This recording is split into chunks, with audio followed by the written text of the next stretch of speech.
Ramadan, Ramadan, Ramadan ya Habib. Ramadan, Ramadan, laitakal dauman qarib. Mairjen. Ini adalah hidup ini adalah perang, total war. Assalamualaikum warahmatullahi wabarakatuh. Bismillahirrahmanirrahim. Alhamdulillahirrabbilalamin. Wassalatu wassalamu ala asrofil anbiya'i wal mursalin wa ala alihi washabihi ajma'in, amma ba'du. Marilah kita selalu panjatkan puja dan puji kita kehadirat Allah Subhanahu wa taala, dan tak lupa salam dan salawat selalu kita aturkan kepada junjungan kita Nabi besar Muhammad sallallahu alaihi wasallam.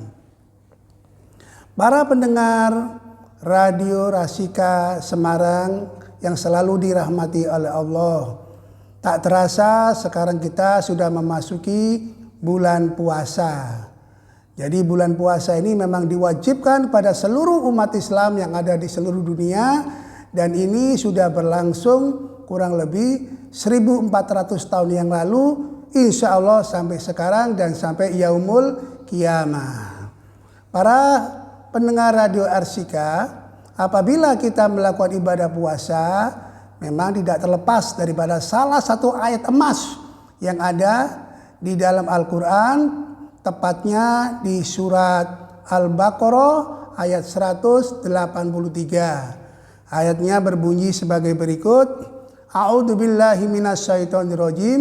Ya ayyuhalladzina amanu kutiba alaikumusyiyamu kama kutiba alal ladzina min qablikum la'allakum tattaqun. Wahai orang-orang yang beriman atau orang-orang yang bertakwa, diwajibkan kepada kamu sekalian untuk berpuasa sebagaimana telah diwajibkan kepada orang-orang yang terdahulu, supaya Anda semuanya, kamu semuanya menjadi orang-orang yang beriman, bertakwa, menjadi orang yang soleh. Alhamdulillah, kalau kita melihat ayat ini, memang ini adalah perintah langsung dari Allah. Jadi kalau kita belajar ilmu politik, ini termasuk teokrasi, ya. Jadi perintah Allah kepada manusia. Dan ini kalau kita telusuri lebih jauh, tepatnya pada asbabul nuzulnya, atau bagaimana ayat ini pertama kali diturunkan, ini sangat menarik. Jadi peristiwa ini berawal dari perang Badar. Jadi setelah perang Badar, perang yang sangat fenomenal itu, di mana orang Islam berjumlah 300 orang, kemudian orang musyrikin Mekah itu berjumlah 1000 orang. Mereka berperang. Alhamdulillah, dalam perang Badar itu dimenangkan oleh kaum muslimin atau orang Islam. Memang itu perang yang pertama kali dan berdarah-darah. Setelah perang itu, kemudian Nabi mengumpulkan para sahabat. Para sahabat, mari datang ke sini, saya mau berbicara ini. Nah, kemudian Nabi dawuh atau berbicara bahwasanya perang ini gak seberapa, perang Badar ini. Karena ada perang lagi yang sangat ekstrim lagi, itu lebih keras. Lebih hebat lagi dari perang Badar. Ini para sahabat semuanya ini tercengang, kaget.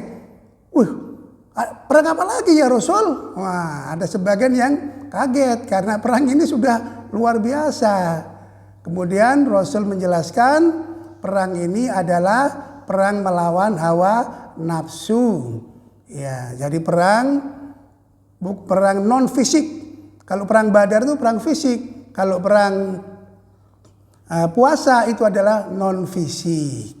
Para pendengar Radio Arsika yang budiman, kita lihat ternyata ayat ini luar biasa, dan Nabi menjelaskan dalam hidup ini memang kita ini harus seimbang.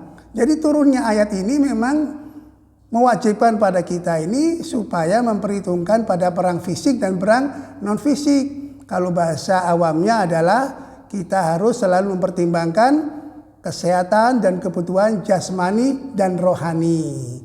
Jadi perang ini memang luar biasa.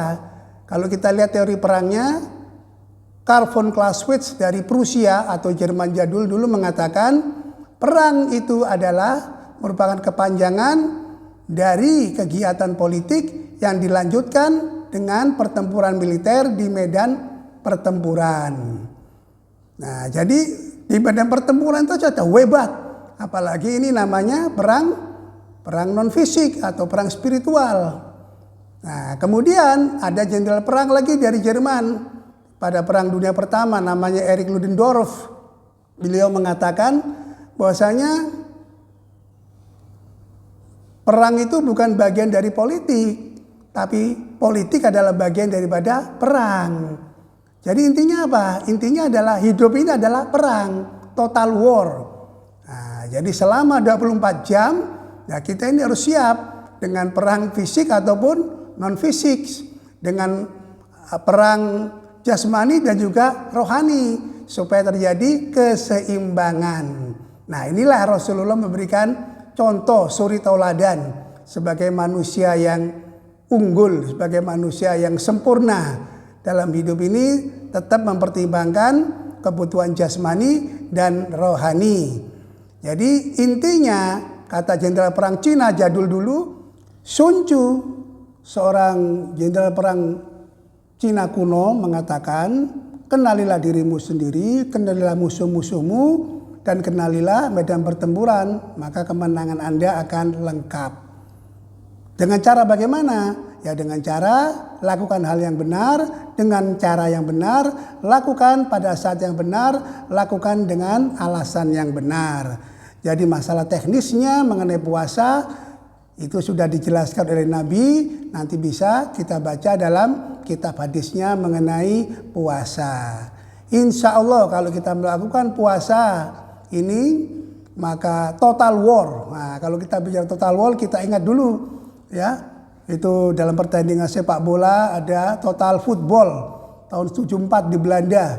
Ya, tim Belanda ya, yang terkenal dengan pelatihnya Rinus Michels. Kemudian pemainnya yang top yaitu Johan Cruyff, Ruud Krul, Johan Nisken. Jadi attacking is the best defense. Menyerang adalah pertahanan yang terbaik. Jadi mulai sekarang ya kita harus mulai introspeksi diri dan juga selalu inovasi. Insya Allah apabila kita kurang lebih 1 bulan melakukan ibadah puasa, kita akan menjadi orang yang kembali fitrah atau suci seperti seorang bayi. Nah, inilah nikmatnya berpuasa itu. Jadi puasa itu juga adalah salah satu pilar dari Islam atau salah satu rukun dari Islam, selain bersyahadat, kemudian sholat 5 waktu, puasa, zakat dan naik haji. Insya Allah apabila kita melaksanakan puasa, maka kenikmatan yang akan datang kepada kita. Dan para pemirsa atau para pendengar Radio Rasika Semarang yang dirahmati oleh Allah, mudah-mudahan ceramah singkat ini bisa memberikan sedikit wawasan dan juga pencerahan, mengingat memang puasa itu adalah ibadah yang betul-betul non fisik. Insya Allah semuanya pasti bisa. Sekian, terima kasih. Mudah-mudahan bermanfaat. Apabila ada kekurangan dan kesalahan, saya sekali lagi mohon maaf. Akhirul kalam, wabillahi taufiq wal hidayah.